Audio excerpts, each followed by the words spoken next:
నమస్తే అండి. నేను మీ కేకే. ప్రతి శనివారం బిఎన్కేలో మోటివేట్ స్పీచ్ ఇస్తా కదండి.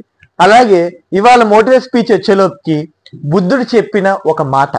అంటే ఇది యథార్థ సంఘటన అండి. అంటే బుద్ధుడు గారు రాసుకున్న బుక్ లో వెలువడిందే మీకు చెప్తున్నా సార్. సార్ బుద్ధుడు గారు ఒక పాఠశాల పెట్టారండి. దాంట్లో ఏంటంటే శిష్యులకి ట్రైనింగ్ ఇచ్చారు. అంటే ఒక అప్రాక్సిమేట్లీగా ఒక 40 or 50 మెంబర్స్ ఉంటారండి. వాళ్ళకి ట్రైనింగ్ ఇచ్చేవాళ్ళు. విలేజెస్ లోకి వెళ్ళి పాజిటివ్ థింకింగ్ గురించి ఎలా ఎడ్యుకేట్ చేయాలో, ఎలా మంచిని పెంచాలో ఈ శిష్యులందరికీ చెప్పేవాళ్ళండి. అలాగా ఒక బ్యాచ్ వచ్చారండి. ఒక 50 మంది బ్యాచ్ లో ఒక 30 మంది 40 మంది బయటికి ఒక్కొక్క విలేజ్ చెప్పేవాళ్ళండి.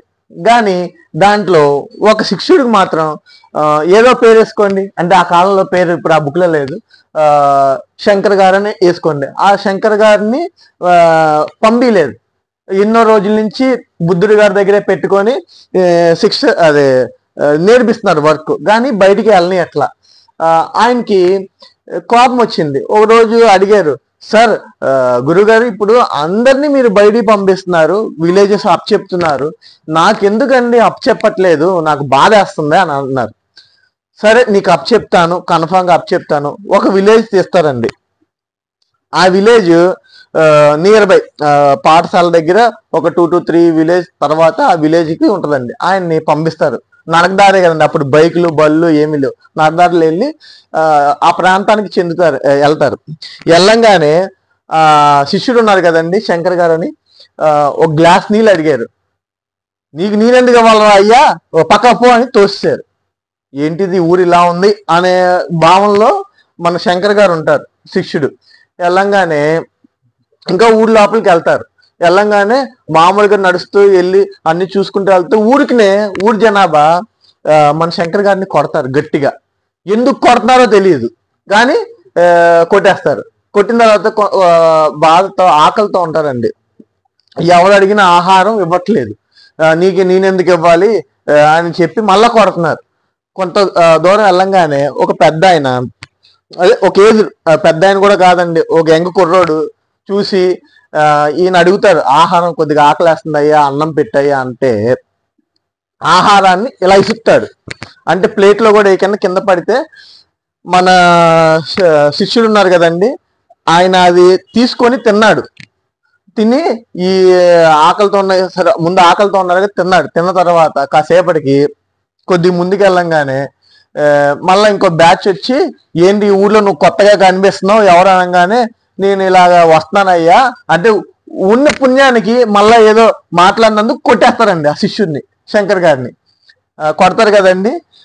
ఇంకా ఆయన బాధ తట్టుకోలేక ఇంకా ఊరి ప్రయాణం నడుస్తారండి. పాఠశాలకి బయలుదేరారు. బుద్ధుడి గారు చూశారు, శంకర్ని ఇప్పుడేం మాట్లాడినా బాగోదు, రేపు పొద్దున్న మాట్లాడుకుందాం, నువ్వు వెళ్ళి పడుకున్నానా, పొద్దున్న మాట్లాడదాం అంటే ఆయన వాళ్ళకి ఎలా అయిపోయిందంటే శంకర్ గారిది బట్టలు చిరిగిపోయి దెబ్బలతో నెత్తురు కారుతూ ఉన్నాడండి. పొద్దున్న మాట్లాడుకుందాం, ముందు వెళ్ళి రెస్ట్ తీసుకో శంకరు అన్నారు. సరే అండి అని వెళ్ళి మనోడు రెస్ట్ తీసుకున్నారు. పొద్దున్న లేచి రెడీ అయ్యి బుద్ధుడి దగ్గరికి వచ్చి కూర్చుంటారు. సార్ నేను బుద్ధుడిగా సార్ అన్నారు కదండి, అప్పుడు బుద్ధుడి గారు నేను ఇది చేయలేనండి, ఆ ఊరు మరి అసలు మంచి వాళ్ళే లేరండి, అందరూ చెడ్డోళ్ళే, లైక్ శివ సారీ లైక్ అక్కడ ఆ కొట్టిన నా వల్ల కాదండి, అక్కడ ఎవ్వరు మంచి వాళ్ళు లేరు, అందరూ చెడ్డోళ్ళే, నా వల్ల కాదని వెళ్ళనగానే ఇంకో శిష్యుడు వస్తాడండి. శిష్యుడు వచ్చి గురుగారు నాకు ఆ ఊరికి నేను వెళ్తాను, నాకు ఒక ఛాన్స్ ఇవ్వండి గురుగారు అంటే బుద్ధుడి గారిని అడుగుతాడు. ఇంకో శిష్యుడు వచ్చి, సరే కేకే ఎల్లు, ఏముంది పెద్ద విశేషం, ఈ ఊరే ఎల్లు అనగానే ఇప్పుడు ఇతను ఉంటాడు కదండి అదే శంకర్ గారు, మనసులో అనుకుంటాడు, నవ్వుకుంటాడు, వెళ్తాడు అయిపోయేది ఇంకా మళ్ళా దెబ్బలు తిని వస్తాడు అనగానే, కానీ ఈ కేకే అయినా కూడా వెళ్ళిపోతాడు ఆ ఊరికి. నడుస్తూనే వెళ్ళాలి కదండి. వెళ్ళి ఆ ఊరు వెళ్ళంగానే ఫస్ట్ యాజ్ యూజువల్ గా సేమ్ ఏం సంఘటనలు జరిగినాయో అన్ని సంఘటనలు, దెబ్బలు తిని కొట్టి అన్ని జరిగినాయి అండి. బాగా దెబ్బలు తిన్నారు, సేమ్ అదే సిచ్యువేషన్ మొత్తం జరిగింది.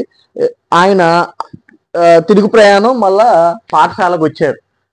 బుద్ధుడి గారు చూశారు, శంకర్ గారు బుద్ధుడి గారు ఇద్దరు చూశారు, వీరికి బాగా దెబ్బలు తిన్నాయి, పొద్దున్న మాట్లాడదాం అనగానే కేకే అన్నాడు, గురుగారు నమస్కారం పెట్టి, గురుగారు నన్ను ఆ ఊరే పంపియండి గురుగారు అంటే, ఎందుకు నాయన రేపు లేదు గురుగారు, మనిషి అనేవాడికి అందరూ మంచోళ్ళే, ఏదో సందర్భాన్ని బట్టి అలా అయ్యారు అనగానే మనోడు నవ్వుకుంటా ఉంటాడు. శంకర్ గారు బాగా దెబ్బలు తిన్నాడు, ఏం చెప్తాడు విందాం అని. అప్పుడు కేకే చెప్తారు, సార్ ఫస్ట్ నేను వెళ్ళంగానే ఫస్ట్ ఊర్లో మంచినీళ్ళు వెళ్ళంగానే మామూలుగా కొట్టారండి. సరే అలా ముందుకు వెళ్ళంగానే నేను సరదాగా అందరితో ఏదో మంచి వ్యాఖ్యలు చెప్తా ఉంటే మళ్ళా ఆ ఊర్లో కొంతమంది జనాభా వచ్చి మళ్ళా కొట్టారు, నెత్తురు కారిపోతుంది. కొద్దిగా ముందుకు వెళ్ళంగానే బాగా ఆకలేసిందండి, ఆకలికి తట్టుకోలేక ఒక కుర్రవాడిని అడిగితే అన్నం ఇలా ఇసిరేదండి. మన శంకర్ గారు అంటారు, చూసారు నాకు అతనే సార్ ఉండండి సార్, అది గురువు గారు ఉండండి నేను చెప్తాను ఏం జరిగిందో. ఆ అన్నం ఇలా ఇసిరేది కదండి, ఈయన కూడా సేమ్ కేకే గారు ఆ ప్రసాదం తీసుకొని తిని, ఇది నీకు పెళ్ళి అవ్వుగాక, నీకు అంతా మంచిగా జరగాలి కేకే గారు ఆ కుర్రాడిని అంటారు. అప్పుడు కుర్రాడు అడుగుతాడు, ఏంటి నేను ఇలా ఇసిరినా నువ్వు నన్ను ఆశీర్వదిస్తానగానే, ఏమండి మీ మీ గురువుగారు అలా చెప్పారేమో, మా గురువుగారు ఎవరైనా సరే ఆహారం ఇస్తే వాళ్ళు మంచి కోరుకోమన్నారు అనగానే, ఇప్పుడు ఈ ఆహారం ఇచ్చిన కుర్రాడు ఉన్నాడు కదండి, అసలు పాజిటివ్కి వెళ్ళిపోతాడు. ఏంటి ఎంత చేసినా అది ఈయన ఉన్నారు కదండి, ఆహారం ఇసిరేసిన కుర్రాడికి మైండ్ లో పడిపోద్ది. అలా ముందుకు వెళ్ళంగానే కేకే ఆహారం తిన్నాం కాదు, కొద్దిగా బలం వచ్చింది, నడుస్తూ ముందుకు వెళ్తా ఉంటే ఒక కుర్రోడు పడిపోయి ఉన్నాడండి, దెబ్బలు తగిలి నెత్తురు కారుతుంది. కేకేకి వెంటనే ఆ కుర్రోడికి వైద్యం ఎలా చేయాలో అని చూసుకుంటే, మినిమం ఇప్పుడు ఏంటంటే దూదే ఇవన్నీ వచ్చినాయండి, అప్పుడు అవి లేవుగా, పసుపు గుడ్డ కొనడానికి వెళ్ళాడండి ఊర్లోకి వెళ్ళి ఈ కేకే అడంగానే మళ్ళా అక్కడ కొట్టబోతున్నాడండి. నువ్వెవరు కొత్త మనిషిలో ఉన్న కొట్టబోతుంటే, కానీ ఇక్కడ ఫస్ట్ లో ఆహారం ఇచ్చిన కుర్రోడు ఉన్నాడు కదండి, ఈయన ఆశీర్వదించాడు, నువ్వు మంచిగా ఉండాలయ్యా, నీకు పెళ్లి కావాలని కోరుకున్నాడు కదండి.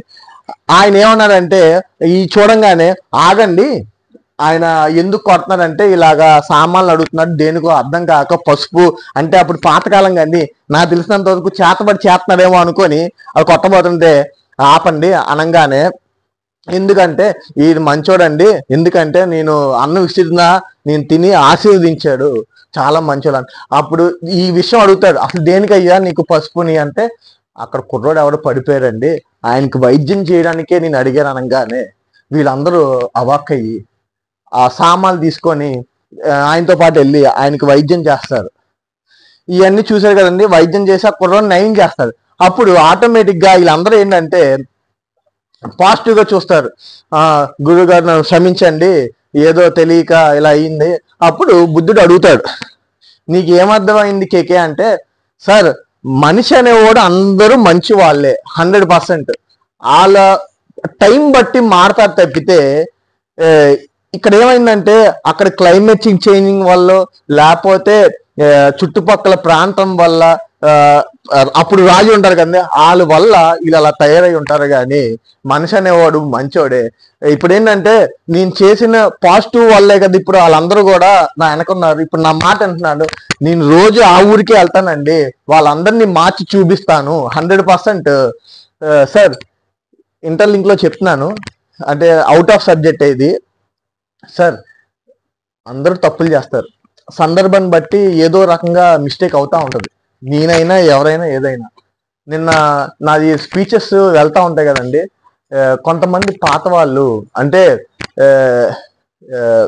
ప్రాబ్లంలో ఫ్యామిలీ ఇష్యూస్ వచ్చినాయి వెళ్ళిపోయినాయి, వాళ్ళు కూడా పాపం సార్, నాకు వాళ్ళ మీద కూడా మీ మీద ఎవ్వరి మీద నాకు కోపం లేదండి, ఎందుకంటే ప్రతి ఓడు శివుడు హంసే, అంటే శివుడు చేసిన వాళ్ళే మనుషులే. నాకు మా ఫ్యామిలీ మెంబర్స్ ఎవరైనా సరే వాళ్ళు ఎవరి మీద కోపాలు ఉండవండి, మీరు అది మనసులో పెట్టుకోండి. పాపం మెసేజ్ చేసి డిలీట్ చేశారు ఒక ముగ్గురు.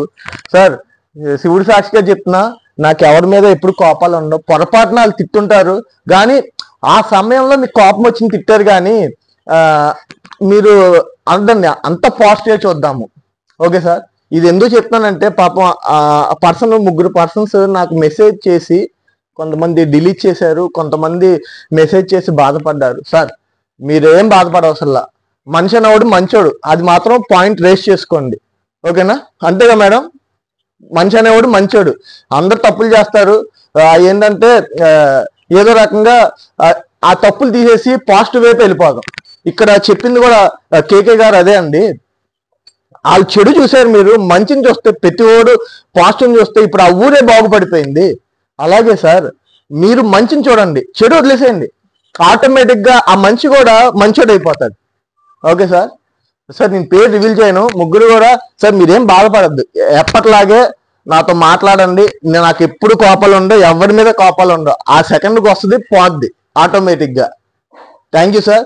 మీరు అందరూ కూడా పాజిటివ్ థింకింగ్ అలవాటు చేసుకుంటారని నేను భావిస్తున్నాను. Thank you sir. మీరందరూ కూడా మంచి బుద్ధి ఉండాలని కోరుకుంటున్నాను. చెడు చూడదు సార్, మంచిని చూడండి. సక్సెస్ అనేది మీ నెక్స్ట్ స్టెప్పే. 100% నేను డ్యామ్ షూర్ గా చెప్తున్నాను, నాకు అయింది కాబట్టి. మీకు పాజిటివ్ థింకింగ్ చూడండి, సక్సెస్ అనేది వస్తుంది. Thank you sir. నేను మీ కేకే. స్పీచెస్ కనుక మీకు నచ్చినట్లయితే మా మేడం గారు చెప్పినట్టు వీడియోలో మళ్ళా చెప్తున్నాను. మేడం ఒకసారి like, share, comment and subscribe. Thank you sir.